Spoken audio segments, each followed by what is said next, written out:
আল্লাহ আল্লাহ আল্লাহ লা ইলাহা ইল্লাল্লাহ আল্লাহ আল্লাহ আল্লাহ।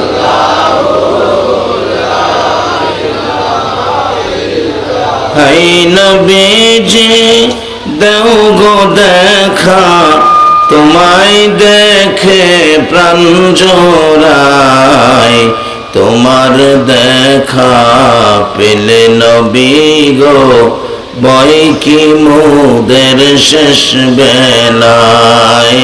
আল্লাহ আল্লাহ আল্লাহ লা ইলাহা ইল্লাল্লাহ আল্লাহ আল্লাহ আল্লাহ লা ইলাহা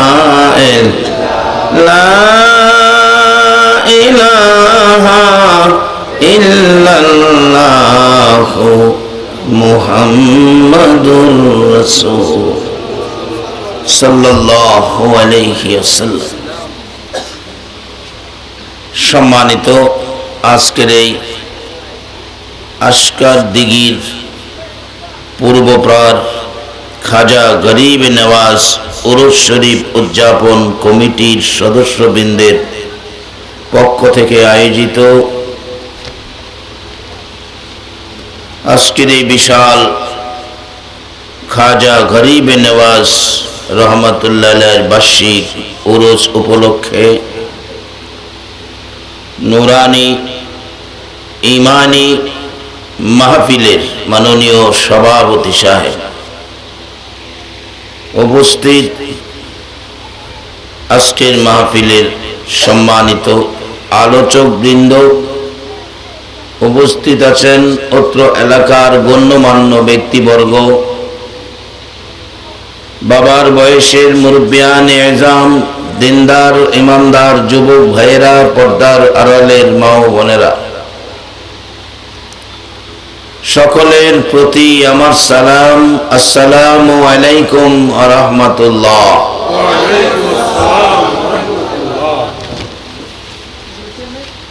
রাত্র 12টা পার হয়ে গেছে, আপনারা ধৈর্যের সহিত বসে আছেন। ইচ্ছে করলেই তো ঘুমের ঘরে ঘুমিয়ে থাকতে পারতেন,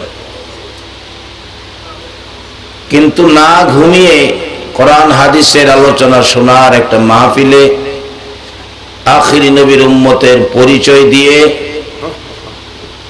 খাজায়ে খাজগার পক্ষে, একজন আল্লাহর ওলির পক্ষে আরামের ঘুম হারাম করে আপনারা যারা আজকের মাহফিলে বসে আছেন, এটাই ইমানদারের লক্ষণ। ইমানদারদের পক্ষে এই কাজগুলি সম্ভব। আর ওই রকম ইমানদারের জন্যই আমার আল্লাহ 10টা পৃথিবীর সমান একটা জান্নাতের বাজেট করে রাখছে। আমরা যেই পৃথিবীতে আছি, বলুন এই পৃথিবীতে আমরা কতদিন থাকবো, এই গ্যারান্টি কি কেউ দিতে পারবো? যেই পৃথিবীতে থাকি, এই পৃথিবীর মালিকটা কে আমরা কি বলতে পারবো? সবাই বলুন, পৃথিবীর মালিক কে? আমরা কার জায়গায় থাকি? যার জায়গায় থাকেন এই মালিকটাকে তো একটু খোঁজ করা দরকার। আমরা তো দুনিয়ায় দেখছি কারো বাড়িতে 1 ঘন্টা আধা ঘন্টার মেহমান হলে, বা কারো বাড়িতে যদি ভাড়া থাকে, মাঝে মাঝে জিগায় এই বাড়িওয়ালাটা কে, ওনার সাথে তো দেখা হলো না। যার বাড়িতে ভাড়া থাকেন সে বাড়িওয়ালাকে তালাশ করেন। কারো বাড়িতে আধা ঘন্টার মেহমান হলে যাওয়ার সময় তালাশ করেন, বাড়ির মুরব্বির সাথে দেখা হলো না, চাচা কোথায়, একটু দেখা করে যায়। এভাবে ভাড়া থাকলে মালিক তালাশ করেন, বেড়াইতে গেলে যাওয়ার সময় দেখা করার ইচ্ছা ব্যক্ত করেন। কিন্তু যার জমিনে 50 বছর 60 বছর 70 বছর 90 বছর যাবৎ থাকতেছেন, একদিন তো কেউ জিগাইলেন না এই জমিনের মালিকটা কোথায়?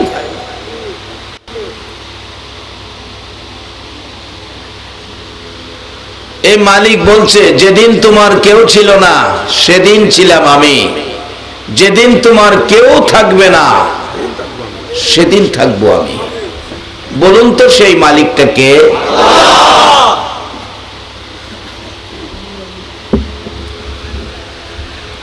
সেই মালিকটা কোথায়, কিভাবে পাওয়া যায়, এটা তালাশ করা আমাদের দরকার আছে কিনা? সেই মালিক তালাশ করে পাবেন কিভাবে? এটা এমন এক মালিক, দেখা দেয় না।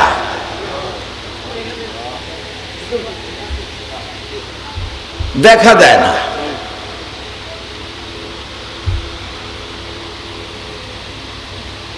লালন ফকির গান গাইছে, হাতের কাছে লড়ে চড়ে, ধরতে গেলে দেয় না ধরা। অর্থাৎ দেখাও দেয় না, ধরাও দেয় না। এটা কেমন মালিক? তো মালিকটাকে ধরবেন কিভাবে, দেখবেন কিভাবে? ধরতে গেলে একজন আল্লাহর ওলি দরকার, আর দেখতে গেলে নবী মুহাম্মদুর রাসূলুল্লাহ দরকার। জিকির করুন আল্লাহ। বলতেছিলাম, এই পৃথিবীর মালিকটাকে ধরতে গেলে একজন ওলি দরকার, দেখতে গেলে নবী দরকার।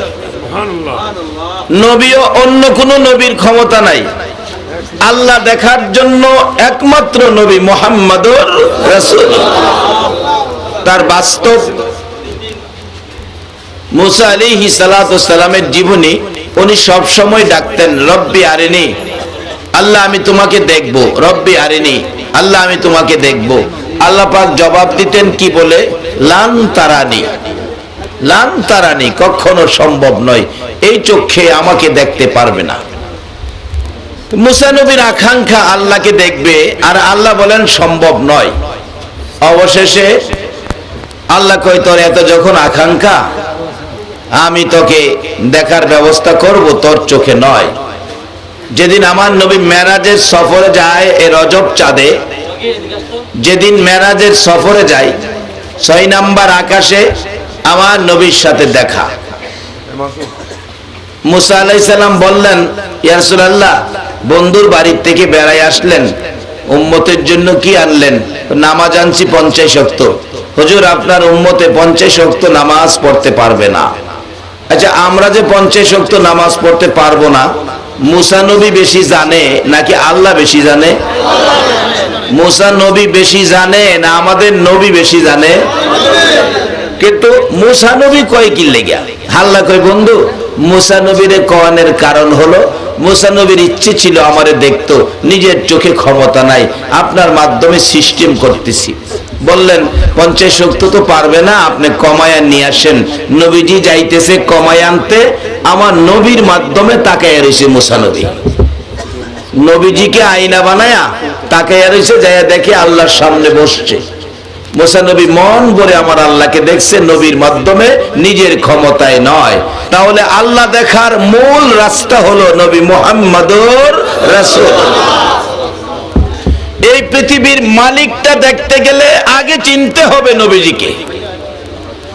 এই পৃথিবীর মালিক পাইতে গেলে আগে ধরতে হবে নবীজিকে। পৃথিবীর মালিক দেখার রাস্তা হলো নবীজি, আর এই পৃথিবীর মালিককে ধরার রাস্তা হলো খাজায়ে খাজগা আতায়ে রাসূল, খাজা গরিবে নওয়াজ। জোরে জোরে বলুন সুবহানাল্লাহ। উনি ছাড়া আল্লাহকে ধরা যায় না। গাউসে পাকের জীবনী খুলুন, আল্লাহকে ধরছে কিভাবে? নদীর পার দিয়ে যাচ্ছে গাউসে পাক আব্দুল কাদের জিলানী রহমাতুল্লাহ আলাইহি। এমন সময় দেখে একটা মহিলা নদীর থেকে পানির কলসি বুড়াইয়া পানিটা রেখে গড়াগড়ি করে কাঁদছে। আল্লাহর ওলিরা তো মায়ার মানুষ, দয়ার মানুষ। জিজ্ঞেস করলেন তার খাদেমকে দিয়ে, দেখো তো মহিলাটা কান্দে কেন? জিজ্ঞেস করলে মহিলা জবাব দিল, বাবারে, আজকে 12 বছর হয়েছে আমার কলিজার টুকরা সন্তানটা এই পানিতে পড়ে নদী গর্ভে মরে গেছে, বিলীন হয়ে গেছে। ছেলে বিয়ে করতে গিয়েছিল, বউ সহ মরে গেছে। এই ব্যথা নদীর পারে আসলে আমি মা সইতে পারি না। বলুন, মার কান্না কি সন্তানের জন্য কোনদিন বন্ধ হয়? কোন মা? যেই মা সন্তান দুনিয়াতে থাকতেও, সন্তান কোথাও গেলে রাত্র 12টা বাজে বাড়িতে আসে নাই, মহল্লার সকলের ঘরের দরজা বন্ধ, যে মায়ের সন্তানটা বাড়িতে আসে নাই, বলুন এই মায়ের ঘরের দরজাটা কি বন্ধ হয়েছে? ওই মা সন্তানের ব্যথায় কাঁদতেছিল। গাউসে পাকের আল্লাহর ওলির তো মায়া দয়া বেশি, বললেন এই বাচ্চার জন্য 12 বছর পর্যন্ত কাঁদতেছে, মহিলাটাকে কাঁদতে নিষেধ করো। উনি 2 রাকাত নামাজ পড়ে 2টা হাত বাড়াইলেন, আল্লাহ আমি আব্দুল কাদের হাত বাড়াইছি, আল্লাহ আমি আব্দুল কাদের হাত বাড়াইছি, আমার হাতটা কি ফিরাইয়া দিতে পারবা? সুবহানাল্লাহ বলুন। আল্লাহ জিগে কি লেগে হাত বাড়াইছো? এই যে মহিলাটা 12 বছর যাবত কাঁদতেছে, তোমার কি মায়া নাই? আমার যদি মায়া হয় তোমার বান্দা হইয়া, তোমার কেন মায়া হয় না? এই মহিলাটার ছেলেটা তুমি ফিরাইয়া দাও। আল্লাহ কয় আব্দুল কাদের 12 বছর হইছে, কথা এলে ছেলের বউ সহ দাও। আচ্ছা এইটা কি বুঝে পারবো? এর বাপে পারবো? পারলে আল্লাহর ওলিরা আল্লাহু আকবার বলো। এইরকম ওলি যদি কারো পক্ষে থাকে, বিপদে কোনো ভয় নাই। কিভাবে? আসতেছি সামনে, আল্লাহ যদি তৌফিক দেন সব বাইর করব।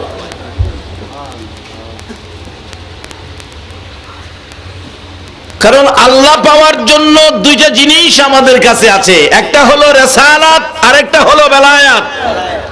2টা জিনিস যদি হাতে থাকে, দুনিয়া ও আখিরাতে কোথাও কোনো ভয় নাই। 2টা শক্তি আল্লাহ আমাদেরকে দিয়েছেন। এবার গাউসে পাক ডাকতেছে, আল্লাহ ছেলের বউ সহ দাও। আল্লাহকে 12 বছর হইছে, এটা কি দাবি করে বসছো? দাবিটা কি যুক্তিসঙ্গত হইল? গাউসে পাক কয় তাইলে বরযাত্রী সহ দাও। করে আবার পাগলামি শুরু করছো, কয় পাগল যখন কইছো নৌকার মাঝি সহ দাও। করে কি কথা? দিবা কি না কও? ফাললে দাও, না ফাললে কও। আচ্ছা আল্লাহ আরে না, এই কথা কি আল্লাহ কইব? ফাললে দাও, না ফাললে কও। আল্লাহ কো কি সমস্যা রে? তুমি দিবা কিনা? কার 12 বছর হয়েছে, মাটিয়ে খাইছে, বানিয়ে খাইছে, হাড্ডি গুড্ডিও নাই, কই কি হয়েছে না হয়েছে এটা কিভাবে হবে? কয়টা তো 12 বছর হয়েছে, তুমি দিবা কিনা কও। যদি না দাও তাহলে তোমার আসল কথা কয়ে দেব। আল্লাহ কই এটা আবার কোনটা? আসল কথা কোনটা কইবি? আল্লাহ দিবা কিনা খাও, 12 বছর হয়েছে কি হয়েছে, দিবা কিনা খাও। কোনা তোর আসল কথা হই না নই, গাউসে পাক আসল কথা কয়। আচ্ছা ওলিদের আসল কথাই কি কোনো বেজাল হইব? আসল কথা বলছে, মিনহা খলাকনাকুম, কোরআন শরীফ, মিনহা খলাকনাকুম অফিহা নুঈদুকুম ও মিনহা নুখরিজুকুম তারাতান উখরা। ও খোদা, তুমি না বলছো কোরআন শরীফে মাটি দিয়া মানুষ বানাইছো, মৃত্যুর পরে মাটির সাথে মিশাইয়া দিতেছো, আবার হাসরের ময়দানে কিয়ামত যেদিন হবে, হাসরের জমিন কায়েম হলে এই মাটির থেকে লক্ষ লক্ষ বছর পরে উঠায়া বিচার করবা। লক্ষ লক্ষ বছর পরে যদি এই মাটির থেকে উঠাইতে পারো, 12 বছর পরে তুমি কেন পারবা না? দর্শনী এই ধরতে সুইটা যাইবার ক্ষমতা নাই তো। আল্লাহ ডাকে, আব্দুল কাদের চক্ষু খুইলা দেখ, নৌকা সহ, বরযাত্রী সহ, নৌকার মাঝি ছেলের বউ সহ নৌকা এসে কিনারে লাইগা গেছে, চাইয়া দেখ।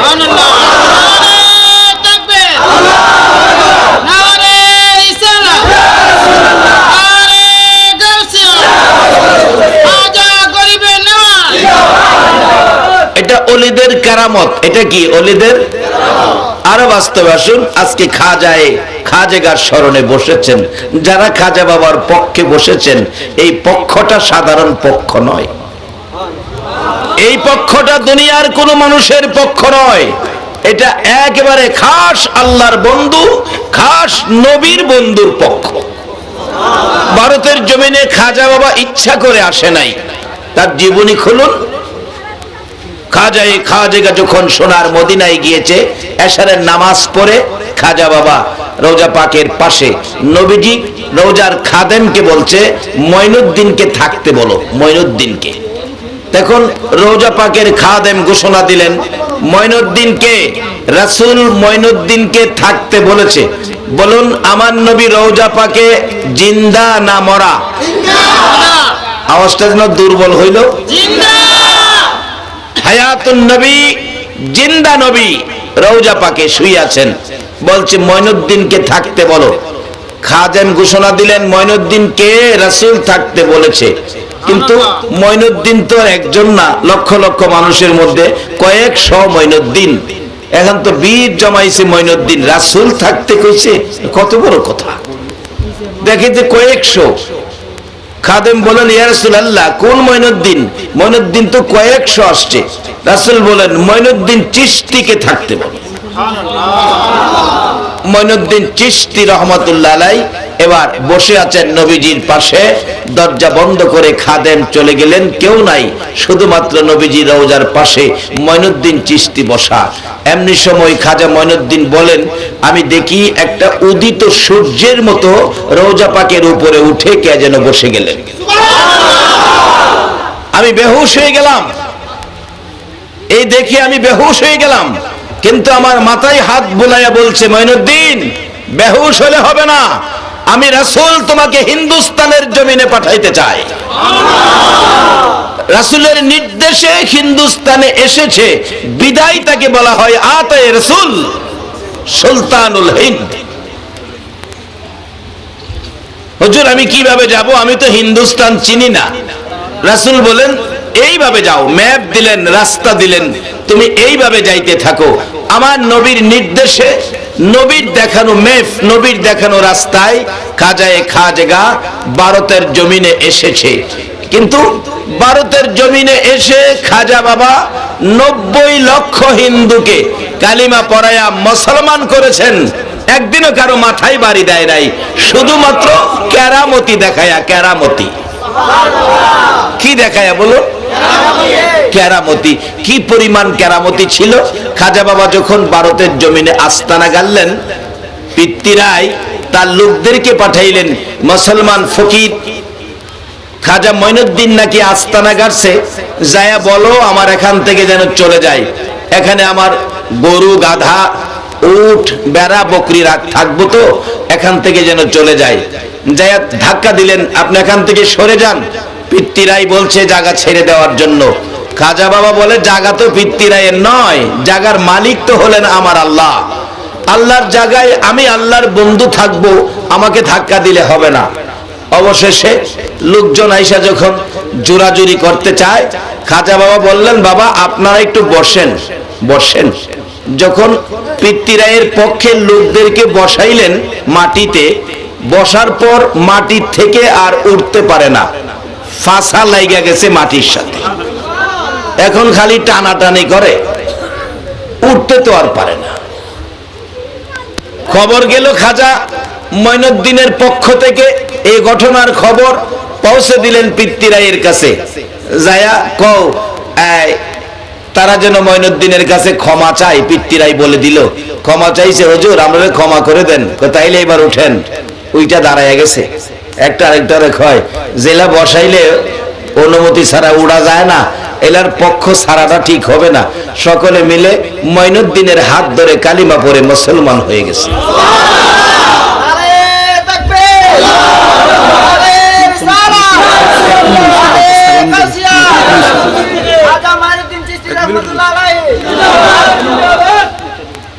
দাও মাইকটা দাও।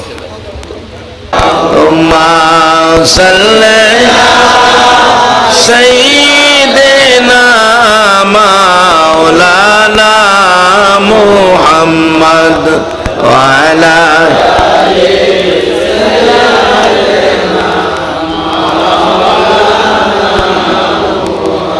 বালাগাল উলা বিকামালিহি কাশাফাদ দুজা বিজামালিহি আসনাত জামিউ খিসালিহি সাল্লাল্লাহু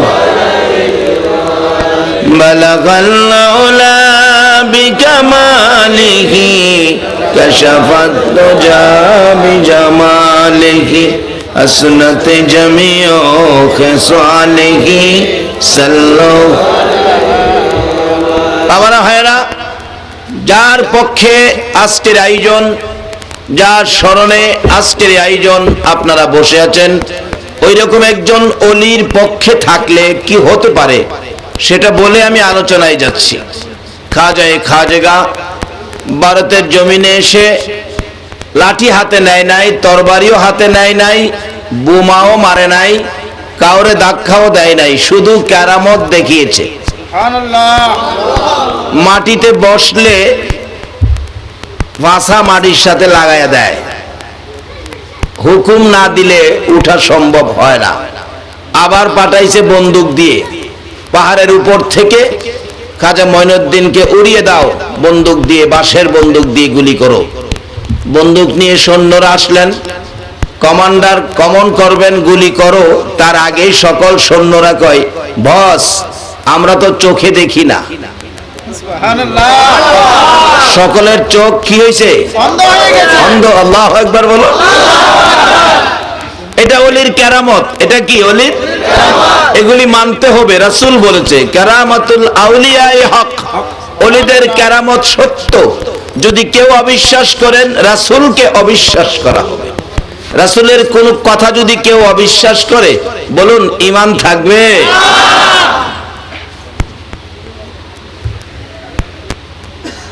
কারণ নবুয়ত খতমের পর এই ইসলামের সম্পূর্ণ দায় দায়িত্ব দেওয়া হয়েছে বেলায়েতের ওলিদের হাতে। বেলায়েতের ওলিদের হাত থেকে ইসলাম নিয়ে চিনিমিনি করা আমাদের সঠিক হবে না। ওলিদের হাতে ইসলাম, ওলিরাই ইসলামের দাওয়াত দেবেন। ওলিদের পক্ষে যারা থাকবেন তারাই সত্যিকার অর্থে ইসলামের মধ্যে আছেন। এইবার খাজা মঈনুদ্দিন চিশতি বলতেছেন, বাবারা তোমরা এইভাবে আমাকে গুলি করে মারবে, গুলি করো, চোখ অন্ধ। খবর গেলেন পিতৃরায়ের কাছে, পিতৃরায় গুলি করবার আগে চোখ অন্ধ। পিতৃরায় কয় একটা কাজ করো, কি? গুলি করো, হুকুম করবার আগেই গুলি ছেড়ে দাও, এই তো চোখ অন্ধ হবে না। কমান্ডার গুলি করো বলবে, এর আগেই গুলি ছেড়ে দিবা। কমান্ডার গুলি করো বলবার আগেই সৈন্যরা কয় অর্ডার দিয়েন না, অর্ডার দিয়েন না, শেষ, চোখে দেখি না। পরে কয় কি করবো এখন, বাড়ি যাওয়াই তো কষ্ট। তাইলে খাজা বাবার কাছে মাপ চাও। মাপ চাইছে খাজা বাবা, মাফ করে দেন। মাফ করে দিলে আবার চোখ ভালো হয়ে গেছে। পিতৃরাই কয় ভাললি না তোরা? কয় আমরা তো ভারি নাই, ভাললে তুমি আও। কয় এখন আর তোমার পক্ষে যাইতে রাজি না। জেলার বিরুদ্ধে মনে মনে ধারণা করলেই চোখ অন্ধ হয়। এলার বিরুদ্ধে যাবেন নাকি তার পক্ষে থাকবেন? অনেকে অনেক কথা বলবে, এগুলি কান দিয়েন না, ওলিদের পক্ষে থাকেন। ওলির পক্ষই হলো আমার আল্লাহর পক্ষ। ওলির দরবার হলো আমার আল্লাহর দরবার। কাজী খাজা বাবা বলছে তোমরা এগুলি করে আমারে কিছু করতে পারবে না, কারণ আমার পক্ষে আছে কে? আল্লাহ। আরো জোরে বলো আল্লাহ। আল্লাহ যদি কারো পক্ষে থাকে তার কোনো ভয় আছে? একবার আবু জেহেল আমার নবীর বিরুদ্ধে, হাবিব বিন মালিক ইয়ামেন বাড়ি, 1 লক্ষ সৈন্য সহ হাবিব বিন মালিককে মক্কায় আনছে আমার নবীর সাথে যুদ্ধ করে নবীজিকে শেষ করে দিবে। 1 লক্ষ সৈন্য, অথচ নবীর তো তখন কিছুই নাই। 1 লক্ষ সৈন্য এসে এরকম প্যান্ডেল করলেন, সৈন্যরা বসলেন, 2টা আসন সাজাইলেন। একটার মধ্যে বাদশাহ হাবিব বিন মালিক বসেছে, আরেকটা খালি রাখছে।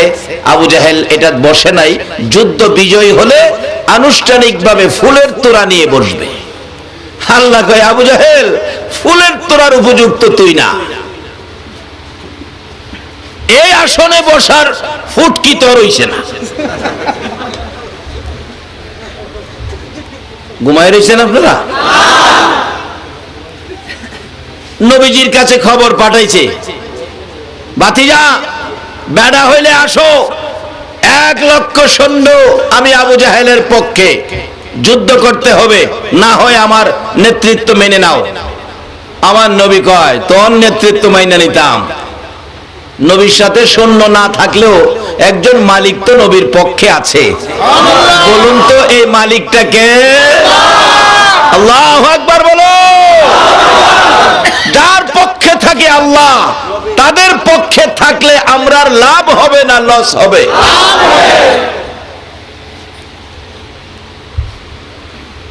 এবার আবু জাহেল খবর দিলে আমার নবী 1 লক্ষ সৈন্যের মোকাবেলায় যুদ্ধে যাবে, সৈন্য ডাক দিছে মাত্র একজন। কিতাব আসছে যার নাম হলো আবু বকর সিদ্দিক। আবু বকর সিদ্দিক যুদ্ধে যেতে হবে, আসো। হুজুর কোথায়? হাবিব বিন মালিক আবু জাহেলের পক্ষে 1 লক্ষ সৈন্য নিয়ে আইছে, এবার যুদ্ধ তোমার আর আমার দুইজনেই করতে হবে। ইয়া রাসূলুল্লাহ চলেন। কতটুক যায়? কয় হুজুর আমাদের তো হাতিয়ার নাই, যুদ্ধ করব কি দিয়ে? রাসূল বললেন আমাদের হাতিয়ার আছে। হুজুর কই? হাতিয়ারটা হলো লা ইলাহা ইল্লাল্লাহু মুহাম্মাদুর রাসূলুল্লাহ। আমাদের হাতিয়ার হলো এটা, কালিমা শরীফ। ইয়া রাসূলুল্লাহ তাই নাকি? এবার যাইতেছে আগে আগে নবীজি, পিছে পিছে আবু বকর। ইয়া রাসূলুল্লাহ আমরা দুইজনে কি পারবো 1 লক্ষের সাথে?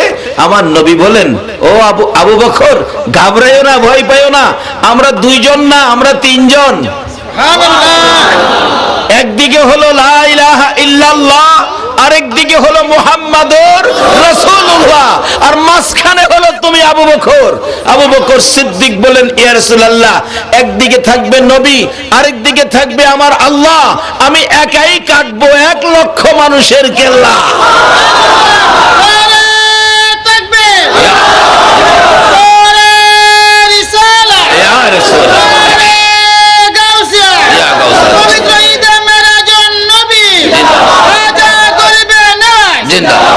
বলতেছিলাম আমার নবী আগে আগে যায়, আবু বকর পিছে পিছে যায়। প্যান্ডেলের মাঝখান দিয়ে রাস্তা রাখছে। নবীজি তো আসবে, আপোষ করব না যুদ্ধ করব, এটা আলোচনা তো হবে। আমার নবী আসতেছেন, প্যান্ডেলের পাশে মাঝখান দিয়ে রাস্তা। আবু বকর বলেন আমি একবার নবীজির ডান দিকে তাকাই, আবার বাম দিক দিয়ে তাকাই, না জানি গো আমার মায়ের নবী, দয়ার নবী রে, কেউ নি বল্লম দিয়ে আঘাত করে, কেউ নি আবার তরবারি দিয়ে আঘাত করে। আমি ডান দিক বাম দিক বারবার তাকাই, কোন সৈন্য নেই, তরবারি হাতে নেই নবীজির দিকে।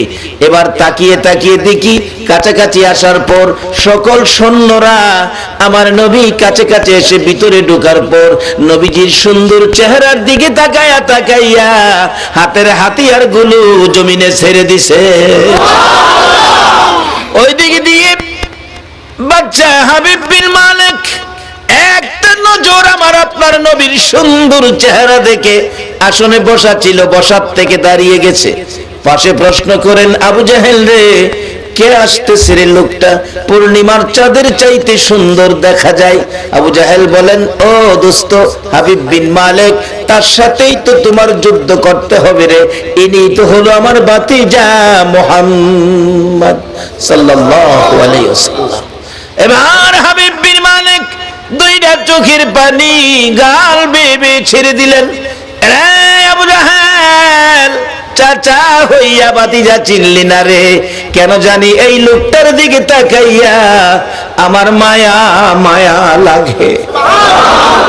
আবু জাহেল রে, তার বিরুদ্ধে যুদ্ধ করতে আমি পারবো না, আমার মন বাধা দেয়। লোকটাকে দেখেই যেন আমার মনটা গলে গেছে, আমার যেন মায়া হয়ে গেছে, মহব্বত হয়ে গেছে। আমার আল্লাহ বলেন বন্ধু গো ভয় পাইও না গো বন্ধু, যাও যাও আগে বাড়ো, আমি আল্লাহ তোমার পিছে আছি, যাও। বন্ধু হাবিব বিন মালিক রে, ভয় পাইও না, তুমি কাছে যাওয়ার আগে আমি আল্লাহ হাবিব বিন মালিকের সাথে যুদ্ধ শুরু করে দিয়েছি। আমি আল্লাহ হাবিব বিন মালিকের কলিজায় লা ইলাহা ইল্লাল্লাহর তীর মাইরা দিছি। নারে তাকবীর, নারে রিসালাত, নারে গাউসিয়া। বাবারা আসুন না, আল্লাহ যদি কারো পক্ষে থাকে তার কোথাও কোনো ভয় না। বলুন ওলিদের পক্ষে আমার আল্লাহ আছে কিনা? ওই রকম পক্ষ নেন, এটাই হবে উত্তম পক্ষ। আর একটা গার্জিয়ান থাকলে তো সুবিধা। বাবা আছে, পোলা অপরাধ করছে, বাবা দেখবেন যায়া কয় ছেলে মানুষ অপরাধ করছে, কি করবেন ছেলেটা, আমার ছেলেটা হ্যাঁ বুঝে না, আসলে বুঝ হইছে না, এটা মাফ করে দেন। বাবা থাকাতে ছেলের পক্ষে এরকম মাফ চায় না। খাজেগার পক্ষে যারা বসেছো, আল্লাহর কসম তোমাদের পক্ষ গার্জিয়ান হয়ে খাজা বাবা আল্লাহর আরশের কিনারে যায় দাঁড়াবে। আজকের মাহফিলের আয়োজন কে করেছো? কে মাহফিল কমিটির ভাইয়েরা? তোমাদের জীবন ধন্য।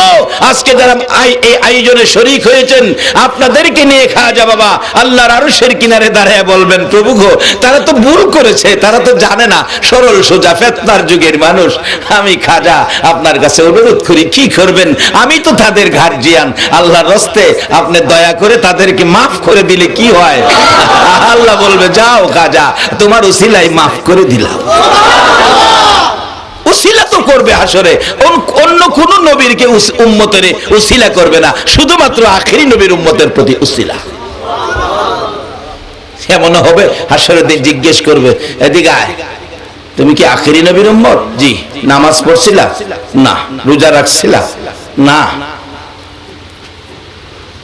রোজাও রাখছো না? না। আমার গ্যাস্ট্রিক আছে। এরকম কয় না অনেকে, এর বলে গ্যাস্ট্রিক আছে। আল্লাহ কইব, দুনিয়াতেও বাটফারি করছস, অহনো বাটফারি করস, হ্যাঁ মাথা নত করে দাঁড়ায় থাকবো। আল্লাহ আল্লাহ আল্লাহ আল্লাহ করস, অহনে সময় মতো তো করছস।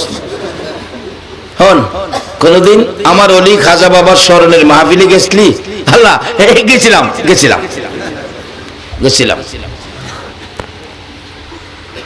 আল্লাহ বলবেন, যা আমার অলি খাজার স্মরণের মাহফিলে গিয়ে সময় দিয়ে কোরআন হাদিসের আলোচনা শুনছিলি, এর বিনিময় তোরে মাফ করে দিল। আরেকটা হেডাই কেনবো, কি নামাজ পড়ছস না, রোজা রাখছস না, তার অর্থ এই না যে নামাজ রোজা চাইরা দিবেন, এটা না। কোন কোন ব্যক্তি আর কি আখির নবীর উম্মত হিসাবে আল্লাহ যে মাফ করবেন। মাহফিলে গেছিলি?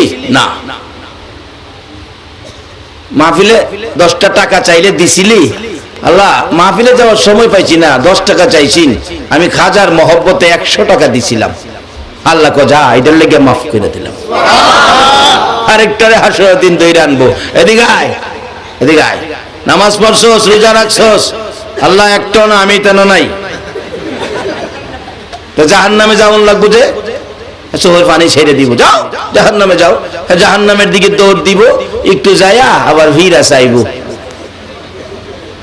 আবার দৌড় দিব, আবার ফিরা চাইবো। আল্লাহ ডাক দিবে, দিকে আয়, দইরা যাস, আবার ফিরা চাস কি লেগা? আল্লাহ দুনিয়াতে ওয়াজ মাহফিলে গিয়ে শুনছি আপনার বলে খুব দয়া আছে, জাহান্নামে নির্দেশ দিছেন, জাহান্নামে যাইতেছি, আবার একটু ফিরা চাই, আমনে নে আমার লেগে মায়া লাগে। আল্লাহ খুব এদিকে আয়, আমার মায়ার লেগে দয়ার লেগে ফিরা চাইছস? কহ তাইলে আমার দয়া হইছে, যা তোরে মাফ করে দিল।